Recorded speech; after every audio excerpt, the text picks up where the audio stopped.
Hello, I'm in the market town of Spilsby, situated in the southern edge of the Lincolnshire Wolds. It's been a market town for more than 700 years, and I'm here today to see Spilsby's most famous son. Well, a statue of him. And here he is.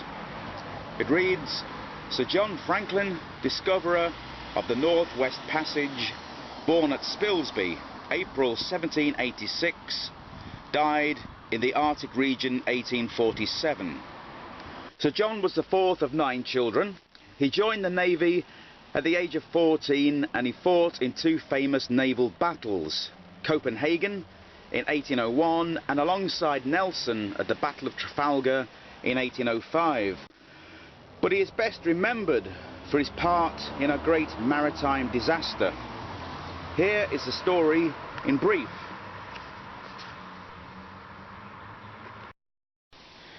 At the age of 59, Sir John took part in an expedition to seek the Northwest Passage between Canada and the Arctic. In the year 1845, the HMS Erebus and the HMS Terror, with a crew of 129 men, set sail. 2 years into their journey, however, they were never heard from again. It would be some 30 years before the fate of the expedition became known. After the deaths of several crew members, both ships became trapped in the ice in the Canadian Arctic, and the entire expedition, including Franklin, weakened by starvation and scurvy, was lost. However, the exact circumstances of their deaths remain a mystery to this day. In 1981, the bodies of 3 remarkably well-preserved crewmen from the ill-fated expedition were found on Beechey Island. Modern forensics on the bodies revealed that lead poisoning from tinned food contaminated by the lead seals had played a big part in the deaths of the crew. But later studies concluded that they simply starved to death, a fact borne out by cut marks on the bones of some of the human remains, seen to be signs of cannibalism. Now this is the house where Sir John Franklin was born. I'll cross the road and so we can get a better look.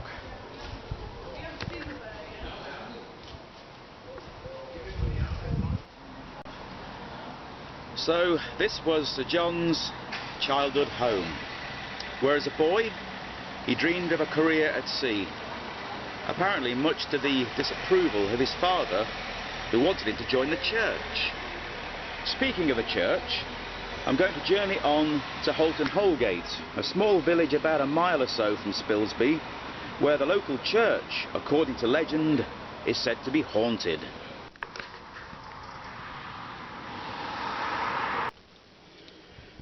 This is St Andrew's Church. It dates from the 14th century. And I'm here to investigate a rather peculiar local legend. Now, anyone who watches my videos will know that I love to visit old churches, particularly if there are legends attached to them. Now, this particular church is said to be haunted by an apparition known as Clay's Light. The earliest reference to the legend I have found is by Audrey Smith, and it appeared in the September 1966 edition of Lincolnshire Life magazine.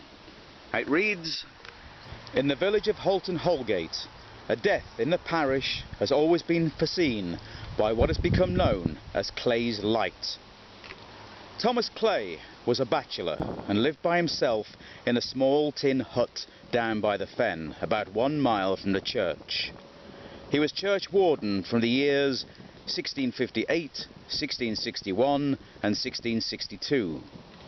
Every Sunday evening Clay walked from his house across the fields to the parish church for the evening service.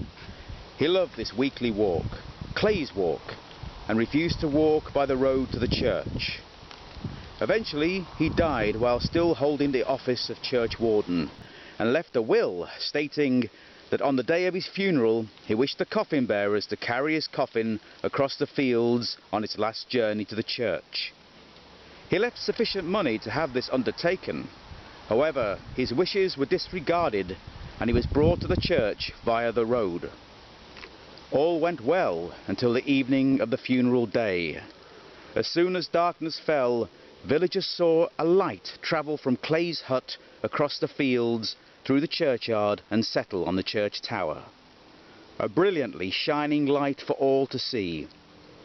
Ever since then, when a death in the village is about to occur, this same light has shone above or very near to the house where someone is shortly going to die. It has never been known to fail to do this.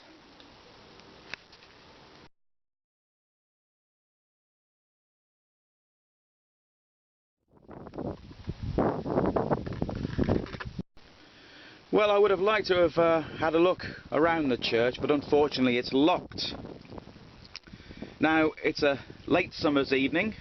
Despite the sun, the nights are drawing in now and it'll be dark within the hour, so I'm heading for home.